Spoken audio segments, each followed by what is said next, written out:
Hello and welcome to the lecture series on principles of microeconomics. Today's lecture is actually dedicated for students belonging to the third year Bachelors of Commerce and Bachelors of Arts course, because since they're going for their final term exam, which is this time, which is online because of the COVID-19 pandemic. So I thought I'll just make a few multiple choice questions for them, which will be based on international economics or international trade and finance. So let's get started. So these MCQs are a mixture of both the easy level MCQs as well as the higher end. I'll be making one more video which will deal with more or less. I'll be making a couple of videos which will give you 10 to 15 MCQs every day, and also a sense of all the three levels, which is the easy level, the intermediate level and the advanced level. So all the MCQs will be a mixture of all the three levels. So let's not waste our time and let's get started. So the first MCQ which I'm looking at here is, it can be framed in any ways. Yeah, the MCQ question can be framed in any ways. The first which I'm looking at is, what is opportunity cost, or what do you mean by opportunity cost, or define opportunity cost. These can be the three possible ways in which this question can be asked. So the first option which is given is, it is a cost associated with production. The next option which is given is, it is the cost associated with accounting. The third option is, it is the cost associated with the next best alternative foregone. And the last option is, it is the cost associated with the worst alternative foregone. So here, if you know what opportunity cost or what the concept of opportunity cost means, the answer is option C, which is, it is the cost associated with the best alternative foregone. Yeah. If you want to know more about opportunity cost, I have already made a video on what opportunity cost is, and you can go and check it. I'll also put the link in the description below. So the next question, or the next sort of question, again it can be framed in n number of ways. The next question is, what is true with respect to mercantilism? This question can be framed with respect to what is false, what is correct, what is incorrect, and things like that. So let us talk about the thought of mercantilism. Yeah, what mercantilism means? It means export more and import less, or export less and import more. I hope you guys know now, since you are in the third year of the Bachelors of Commerce and Bachelors of Arts degree, so you know that exports in economics are denoted by capital letter X and imports by capital letter M. So here I'm saying, in the option B, I'm saying export less and import more. In option C, I'm saying export less, import less, and the last option is none of the above. So obviously, if you know what the mercantilist thought deals with, it says that export more, that is send more things out of your economy, sell more and buy less. Yeah, so import less and export more means mercantilism. So I hope the concept of mercantilism is pretty much clear. This is again a question which is easy level of question, which can be framed as an MCQ. The next is, this is again, now we are moving towards something called as the theories of trade. Yeah, the theories of trade. So now here the third question talks about, what are the assumptions of absolute advantage model. So I hope you guys know that absolute advantage model, or the theory of absolute advantage, was given by Professor Adam Smith in his very famous book, An Inquiry into the Nature and Cause of Wealth of the Nations. It was published in 1776. So what are the different assumptions? Here I'm talking about assumptions. There can be a number of questions which can be framed. Here we want to know what were the assumptions of the theory. So here the first option is laissez-faire. Laissez-faire particularly means least government interference. So whether Adam Smith assumed this or not, we have to find that out. So first point is laissez-faire, which is least government interference. Second is 2x2 model, that is 2 countries and 2 commodities are dealt with in this model. Third is free trade. It is assumed that there exists free trade between countries. And the last is no transport cost. There is no transport cost involved in the analysis of the absolute advantage model by Adam Smith. So now let us look at what can be. We have to select the most appropriate answer. So what are the options available to us? First option is all of the above, that is laissez-faire, 2x2 model, free trade and no transport cost, or none of the above, all are false. Then the third option is A and B, which is laissez-faire and 2x2 model, or fourth option is C and D, which means free trade and no transport cost. So if you have studied absolute advantage model, you know that all the 4 assumptions have been taken up by Adam Smith in the analysis of the absolute advantage model. So the answer for this question, what are the assumptions of absolute advantage model, is all. It is laissez-faire is there, 2x2 model is there, free trade is existing between countries, and there is no transport cost. So I hope this question is pretty much clear. Now this comes into the middle range, yeah, this comes into the intermediate range of the difficulty levels of questions which can be asked. The next is, let us look at a very general question which can be asked. Name the book published by David Ricardo. Name the book which is published by David Ricardo. So here there are 4 books, the names of 4 books which are published by various economists. The first is The Principles of Political Economy and Taxation, which is obviously published by David Ricardo. There's another one which is Wealth of the Nations. I just told you in the previous MCQ that An Inquiry into the Nature and Causes of Wealth of the Nation 1776 was published by Professor Adam Smith. The next is I Do What I Do. Obviously it is by Raghuram Rajan, which is the former Governor of Reserve Bank of India and also a very renowned professor of economics. And the last is Argumentative Indian. Now Argumentative Indian is written by Amartya Sen. Yeah, Amartya Sen. So these are the names of the books, and we have to select which one is published by David Ricardo. So obviously Principles of Political Economy and Taxation is published by Professor David Ricardo. So I hope this is again easy level question. Yeah, so I hope you're now getting a sense of the combination of questions which I have portrayed in this MCQ lecture, specially designed for TYBA and TYBCom students. Yeah, so the next question which can be asked is, when do the case for no comparative advantage can arise? Yeah, no comparative advantage. When that case can happen, let us look at the different options which we have. When absolute disadvantage that one nation has with respect to, when the absolute disadvantage that one nation has with respect to the another nation is same in both the commodities, Now I'll just give you a sense of what I mean by this. This is commodity A, commodity B, country A, country B. Please mind me, country A and B, I'll write country X and country Y. So 6, 3, 12, 6. So here the disadvantage is more or less going to be same. Yeah, the fraction is going to be same. Yeah, so that is one way in which I am looking at it. Yeah, this is one way I am looking at it. Okay, so absolute disadvantage between the absolute disadvantage that one nation has with respect to the another nation is same in both the commodities. Yeah, it was same in both the commodities, or it is less than in one nation and greater than the other. There can be various combinations which can be given in the options, but the answer for this question is when there is a case for no comparative advantage, when the absolute disadvantage that one nation has with respect to another nation is same in both the commodities. It is same in both the commodities. So that is the answer. Yeah, this is again advanced level question which is there with respect to absolute advantage. Now with respect to comparative advantage, pardon me. The next question which is there is, what is true about the theory of comparative advantage? There can be another question which can be framed, what is false about the theory of comparative advantage? So let us look at what is true about the theory of, I gave you a sense of that in the assumptions thing. Yeah, I asked you something of that sort only, what is true or what are the assumptions. Here also let us look at the question which is framed the other way around. Here I am using the word true and not the assumptions. Yeah, so what is true about the theory of comparative advantage, and what are the options we have? 2x2 model is considered, then there's no transport cost, there's free trade, and the fourth option which we have is perfect mobility of labor within the nations but not between the nations. So within the nation is, in India the labor can move freely, but if at all the trade is between India and US, the labor cannot move from India to US or the other way around. Yeah, so within the countries the labor can move freely, but between the countries that movement is not allowed. So this was obviously the consideration of the theory of comparative advantage. It also considered 2x2 model. There was no transport cost involved, as well as there exists free trade between countries. So these are all the assumptions, or everything is true with respect to the theory of comparative advantage, and hence when we look at select the appropriate answer, the question will be select the appropriate answer, and they will give you all of the above. Options will be all of the above, none of the above, A and B, or A, B and C, and things like that. So here in this question, what is true about the theory of comparative advantage is,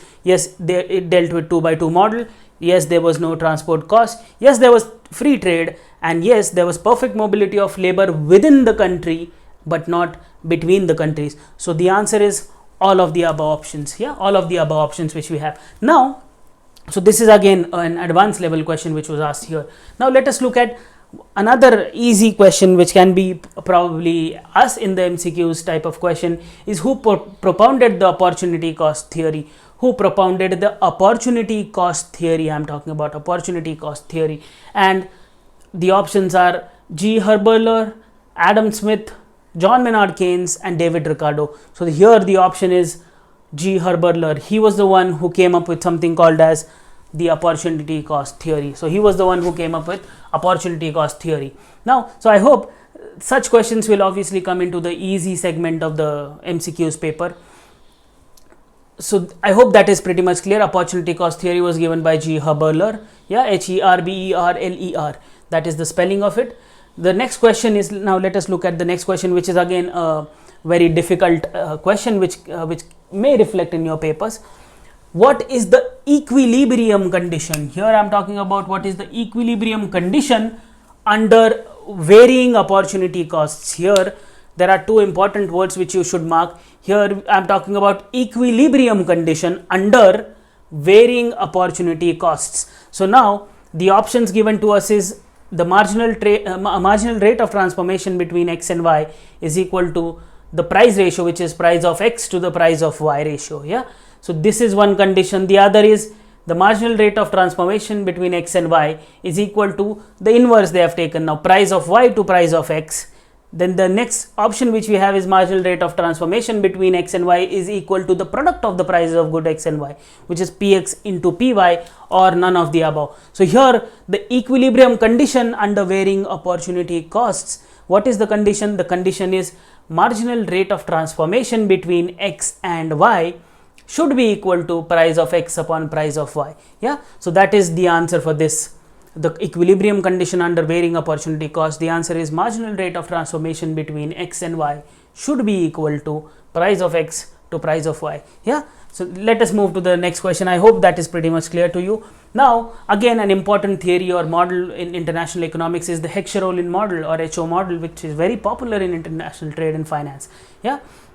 Now let us look at the question which can be framed with respect to HO model is, according to the Heckscher-Ohlin model or HO model, which of the statement or statements are true? Yeah. So the first statement, let us look at what is the statement.